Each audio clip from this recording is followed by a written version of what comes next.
Mas eu tenho uma pergunta pra fazer pra vocês sobre o podcast. Eita, trocou, inverteu.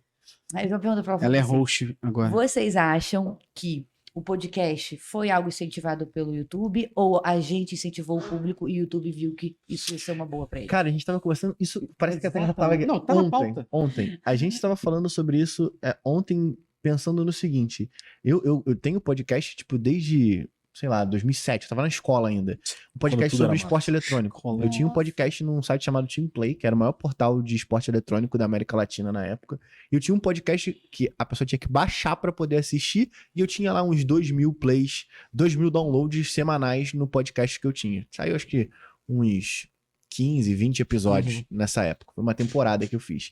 E lá naquela época, já em 2000 e poucos, mais um pouquinho pra frente, depois do YouTube, a galera sempre pensou, cara, como que eu vou monetizar o podcast? E a maneira mais prática, mais óbvia, era sempre, cara, vou botar no YouTube, porque no YouTube eu já tenho um CPM, já tenho algo construído pra você poder monetizar um pouco mais rápido. Só que todas as tentativas da época foram frustradas e acabou que o podcast em áudio sempre foi o podcast, ponto. Não tinha essa opção de fazer, até porque acho que nessa época nem existia, acho que o Joe Rogan ainda, nem existia um formato de PodTube que a gente tem hoje. Então, eu não sei se... Eu acho que a pandemia trouxe um pouco disso, porque eu acho que não é que o YouTube pagou, mas ele favoreceu live ao longo da pandemia inteira. Então, se live de cantor, live... E quando chegou live de 2, 3 pessoas conversando, acho que cresceu por causa da live que ele estava incentivando, que era um recurso novo na época, inclusive, live no YouTube. Eu ainda acredito que o formato, e aí o YouTube Music demonstra muito pra mim o argumento do que eu vou trazer aqui agora.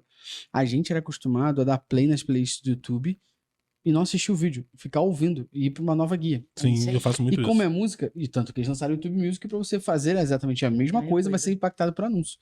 Então a gente já tava num costume normal de ouvir áudio desta forma. Só que qual a diferença? Quando você ouve um áudio, por exemplo, eu ouço podcast lavando louça, eu ouço podcast indo com a cachorra de manhã, eu ouço podcast pra cacete, amo ouvir podcast, mas tem certos momentos, no próprio áudio, você tá lavando louça, você para de lavar pra prestar atenção naquele momento, mais especificamente, que a pessoa tá falando.